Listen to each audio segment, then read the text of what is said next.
My daughter called me in tears after 17 years of no contact, begging me to meet the granddaughter I never knew I had. But I told her I didn't care and to never call me again. For some background, I'm in my 60s now. I was married to my ex-wife for many years and we had a daughter together. Our marriage was going through its ups and downs, but I stayed really close with our daughter.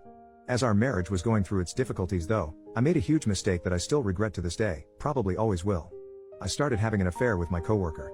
She was in a violent and very physically abusive relationship at home. We became friends at work, and things just kinda escalated from there. She got an out from me, she got the support she needed to file for divorce from her husband, who is currently in jail now. The affair went nowhere and we called it off shortly after, but I was glad that she got out of her abusive relationship and that she was safe. But when my ex-wife found out about the affair, things expectedly didn't go well. She lashed out and said a lot of horrible things about me to our daughter, who was 15 at the time. I admitted full fault with the affair, but even after the divorce, I sensed that the distance between me and my daughter was growing, until one day, my daughter said she wasn't going to speak with me anymore, and she was going to cut me off from her life forever. That was the most painful thing anyone had ever said to me. I even begged her to please reconsider, and I still remember that day. I won't ever forget it. But time passed on. My daughter kept her word, and after trying to connect with her for the first year, I completely gave up. I found out from one of my mutual friends that my ex-wife married a great guy. I was happy because I was hoping that would remove the hatred from my ex-wife and my ex-wife would advise our daughter to at least rekindle a relationship with me. But that never happened. Then I moved to a different state a year later. I am at peace now, but still have some aching sadness. I have retired. Both my parents have passed away, my brother passed away tragically a couple of years ago. To be honest, I'm waiting for my turn at this point. I only have my dog and my sister left. A couple of hours ago, my daughter called me on my phone. I haven't spoken to her in 17 years. I instantly recognized her voice, but I didn't feel anything. No happiness, no sadness, just indifference. She was crying a lot on the call, and we caught up on life. She's married, and she has a daughter who's now 12. She apologized for cutting off contact, and she says her mom asked her to reconnect with me, as her mom felt guilty about how everything played out. She said she really wanted me to meet her daughter, and her daughter was constantly asking about granddaddy.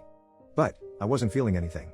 After we caught up on everything in our life, I told her I don't care about her or her daughter, and to never contact me again. I then hung up. Maybe I shouldn't have been so straightforward and should have at least considered it, but I didn't. I don't know. Update 1 day later. Look, I was extremely drunk last night. The words which came out of my mouth probably weren't the best, and my comments on my post weren't great either. Seeing how everyone said I was the jerk, I decided to call my daughter again an hour ago. I didn't really expect her to pick up the call, but she picked up immediately. I apologized for last night, and she said there was no need to apologize. I then sent her a link to this Reddit post on messages, and told her I know I was the jerk, and even thousands of people said so. She again said I wasn't the jerk, and she just started crying again. I told her she's free to come to my house anytime in the next 4 months, because after that I will be leaving the country with my sister and our dog.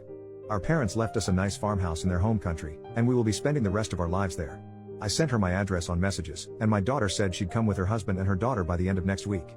She asked if she was welcome to stay there for multiple days, and I told her she could stay for however long she wanted, as our house was more than spacious enough.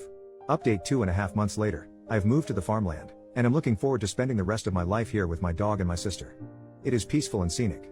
My daughter did come by to visit me with her husband and her daughter before I left the country. It was really nice seeing my granddaughter for the first time, who looked a lot like her mom. They stayed over at our place for a week, and we actually had a good time. However, it got a little sad when I told my daughter in private I had no interest in being a grandfather, and just didn't have strong emotions for it. I think those words really stung her, and my daughter did cry a lot after I said those words. My daughter wanted to rekindle our relationship, but it's just too late now. I told my daughter she's free to visit me in the farmland anytime she wants and the house is always open, but I doubt she'll be visiting anytime soon. The week she stayed over at my place before I left the country was a final goodbye for us. She has my number, but she hasn't called or texted since she left, and I haven't called or texted her either. So I don't really know where things will go from here and I'm not really concerned about it either. That's the update for the many interested. This will probably be my only update. Relevant comments. Commenter, I'm definitely about to be an outlier here based on these comments and I'm going to stick to it. Based on the original post from 81 days ago, where not surprisingly, most people called you the jerk. Not only are you the jerk, you are a deadbeat selfish father, and a cheater. You made your bed, you had a child, and then cheated on your wife. You then blamed that child for your disgusting betrayal. And this is about to be odd after calling you the jerk, but I am proud that you decided to speak up and tell the truth. No child deserves to have a father who loves her so little, blamed her for his mistakes, and now refuses to see her or his granddaughter because of his mistakes. Thank you for at least being honest that you were a terrible human being and not wasting her time.